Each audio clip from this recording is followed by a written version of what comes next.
सप्तमः खंडः। सेना को चलाने वाला शूर सोम गाय की इच्छा करते हुए रथ के आगे जाता है।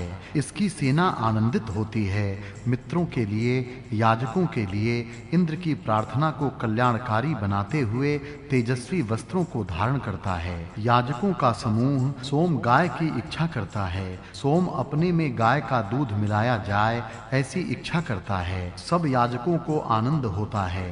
तेजस्वी वस्त्रों को धारण करता है। दूध मिलाने के कारण वह तेजस्वी होता है। जब पवित्र होने के लिए बकरी के बालों की छलनी से नीचे बर्तन में गिरता है, तब तेरी मीठी धाराएं बहती हैं। हे पवित्र सोम, दूध में तू पवित्र होता है। उत्पन्न होने के बाद मानो तू अपने तेज से सूर्य को चमकाता है। अपने स्थान से पवित्र होता है। दूध सोम का स्थान है। सोम में दूध मिलाया जाता है। तेज से सूर्य को पूर्ण करता है। सोमरस विशेष चमकने लगता है। सोम की स्तुति करो, देवों की हम पूजा करें। बहुत धन की प्राप्ति के लिए सोम को प्रेरित करो। पश्चात यह मीठा रस बकरी के बालों की छलनी से छाना जावे। यह तेजस्वी सोमरस कलसे में भरा रहे। गति करने वाला या बहने वाला द्यावा पृथ्वी का उत्पादक यह सोम इंद्र के पास जाता हुआ अन्न को देता है। शस्त्रों को उत्तम रीति से तीक्ष्ण करता हुआ यह सोम सब धन अपने दोनों हाथों से धारण करता हुआ हमें देने के लिए आया है। उन्नति की इच्छा करने वाले के मन में विचारों द्वारा प्रेरित स्तुति जिसको तैयार करती है, उस यज्ञ के श्रेष्ठ हवि के पास सोम की प्रशंसा होती है। इसके बाद अच्छी तरह तैयार किए गए पालक और कलश में रहने वाले इस सोम के पास इच्छा करने वाली गायें आती हैं। यज्ञों में स्तोत्रों का गान होता है। सोम कूटकर उसका रस निकालते हैं। वह कलश में छाना जाता है और बाद में उसमें गाय का दूध मिलाया जाता है। इस विधि का यह अलंकारिक वर्णन है। एक जगह रहकर कार्य करने वाली बहनें अंगुलियां सोम को शुद्ध करती हैं। ये 10 अंगुलियां सामर्थ्यवान सोम को धारण करती और हिलाती हैं। यह हरे रंग का सोम सूर्य के द्वारा उत्पन्न दिशाओं में घुमाया जाता है। वेग से दौड़ने वाले घोड़े के समान यह सोम कलसे में गिरता है। जिस प्रकार घोड़े को जेवर पहनाकर उसे सजाते हैं, उसी प्रकार सूर्य की किरणें उस सोम की शोभा बढ़ाती हैं। बुद्धिपूर्वक अंगुलियां रस निकालने में स्पर्धा करती हैं। पानी में मिलाते हुए और स्तोत्रों को सुनते हुए सोम छनता जाता है। जिस प्रकार पशु संवर्धन के लिए गोपाल उत्तम गौशाला में जाता है, जैसे घोड़ों को जेवर से सजाते हैं, उसी प्रकार सोम में दूध आदि मिलाकर उसकी शोभा बढ़ाते हैं। सूर्य में जैसे किरणें चमकती हैं, उसी तरह सोम का तेज चमकता है। बुद्धिपूर्वक अंगुलियां रस निकालने की स्पर्धा करती हैं। इस तरह रस बढ़ता है। रस निकालते हुए स्तोत्रों का पाठ किया जाता है। सोम रस छाना जाता है। पशु संवर्धन के लिए जैसे गोपाल गौशाला में जाता है, वैसे ही सोम बर्तन में छाना जाता है।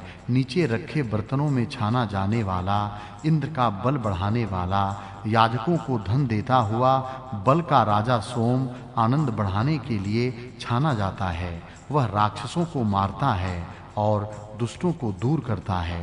हे सोम, इस शुद्ध हुई धारा से ये धन हमें दे। हे सोम, सम्मान को प्राप्त करने की इच्छा करने वाले पानी के कलसे में जा, जिसका मूल आधार आदित्य जिस प्रकार वायु को प्रेरित करता है, उसी तरह नेता से वेग को यह सोम धारण करता है और वह सोम बहुत बुद्धिमान इंद्र को भी प्राप्त करता है। एक धार से सोम छाना जाता है, बाद में पानी के कलसे में पहुंचता है। छानने के बाद उसे पानी में मिलाया जाता है। सूर्य जैसे वायु को प्रेरित करता है, उस तरह छानने वाला सोम को गति देता है और वह बुद्धिमान इंद्र को दिया जाता है। जैसे लोग सम्माननीय लोगों के पास जाते हैं, उसी प्रकार पानी सम्मान के योग्य सोम में मिलाया जाता है। महान बलवान सोम उन महान कार्यों को करता है। उसके कार्य ये हैं: पानी को अपने गर्भ में धारण किया, बाद में देवों को प्राप्त किया। शुद्ध हुए सोम ने इंद्र के सामर्थ्य को स्थापित किया और सोम ने सूर्य में तेज उत्पन्न किया। पानी को अपने गर्भ में धारण किया, सोम में पानी मिलाया जाता है। देवों का वरण किया, देवों को पीने के लिए सोम दिया जाता है। सूर्य में तेज बढ़ाया, सोम रस पीने के कारण देवों का सामर्थ्य बढ़ा। सबका मन जिसमें संलग्न है, पहले ही जिसकी स्तुति की है, वह शब्द करने वाला सोम यज्ञ में स्तोत्र पाठ के साथ जिस प्रकार संग्राम में घोड़े भेजे जाते हैं, उसी तरह पानी में मिलाया जाता है। 10 अंगुलियां यज्ञ स्थान में पहुंचने वाले सोम को उच्च स्थान पर बकरी के बालों की छाननी से उत्तम रीति से शुद्ध करती हैं। मन जिस पर लग गया है, वह सोम प्रथम जिसकी स्तुति की है, ऐसा सोम शब्द करने वाला छाने जाते हुए यह शब्द करता है। यज्ञ में स्तोत्र पाठ करते हुए सोम रस पानी में मिलाया जाता है। बकरी के बाल की छाननी से छाना जाता है। पानी की लहरें जिस प्रकार जल्दी चलती हैं, उस प्रकार शीघ्रता करने वाले ऋत्विज स्तुतियों को सोम के पास शीघ्र प्रेरित करते हैं। उन्नति की इच्छा करने वाली और नमस्कार करने वाली स्तुतियां इच्छा करने वाले सोम के पास पहुंचती हैं और उसमें प्रवेश करती हैं। सब ऋत्विज सोम की एकदम स्तुति करते हैं। यहाँ 7वां खंड समाप्त हुआ। 8वां खंडः स्तुति करने वाले याजकों, तुम आगे रखे हुए सोम रूपी अन्न के आनंद देने वाले इस रस के पास जाने की इच्छा वाले बड़ी जीभ वाले कुत्ते को दूर हटाओ।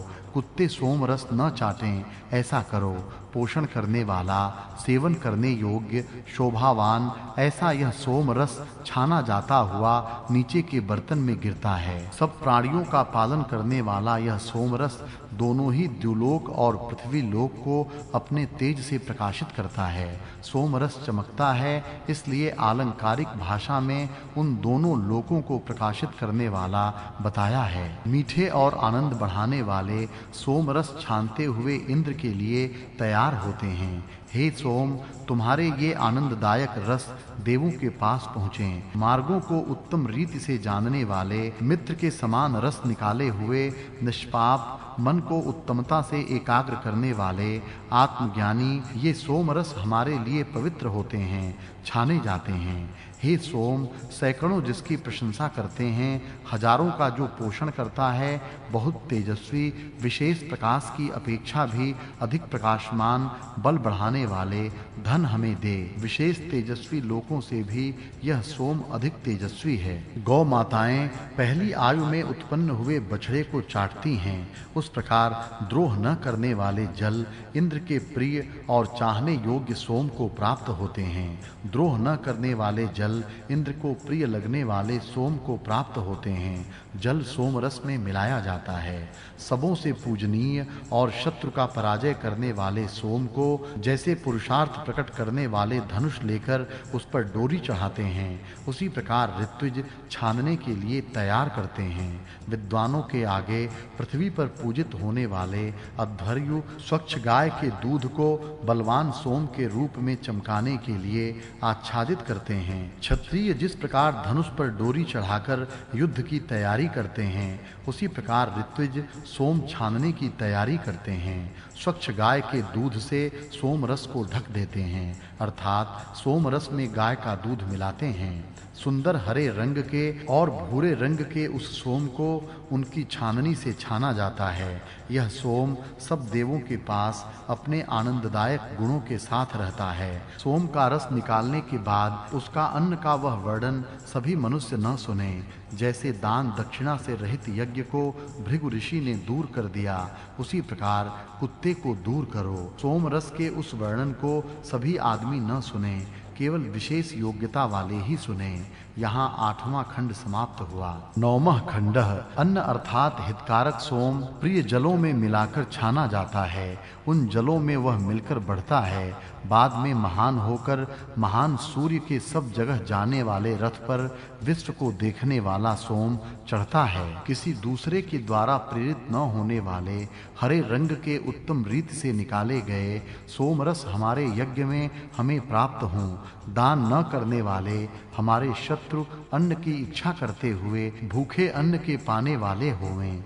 हमारे स्तोत्र देवों को प्राप्त होवें। हमारे शत्रुओं को खाने के लिए अन्न न मिले, वे वैसे ही बिना अन्न के भूखे रहें। इंद्र का वज्र मानो यही है। ऐसा बल से बहुत बलशाली यह मीठा सोम रस कलसे में शब्द करता है। यज्ञ के लिए उत्तम रूप से दूध देने वाली और घी चुबाने वाली रभाई हुई दुधारू गायें पास आती हैं। सोम के पास दुधारू गायें आती हैं। सोम रस में गाय का दूध मिलाया जाता है। यह सोम इंद्र के स्थान में पेट में जाता है और वहां जाकर मित्र रूपी यह सोम मित्र रूपी इंद्र के पेट में कोई भी कष्ट नहीं देता। जिस प्रकार तरुण पुरुष अनेक स्त्रियों के साथ रहता है, उस प्रकार सोम जल के साथ मिलकर रहता है। यह सोम 100 छेद वाले छलनी के रास्ते कलश में छाना जाता है। अनेक स्त्रियों के साथ जैसे एक पति मिलकर रहता है, उस प्रकार सोम जल में मिलाया जाता है,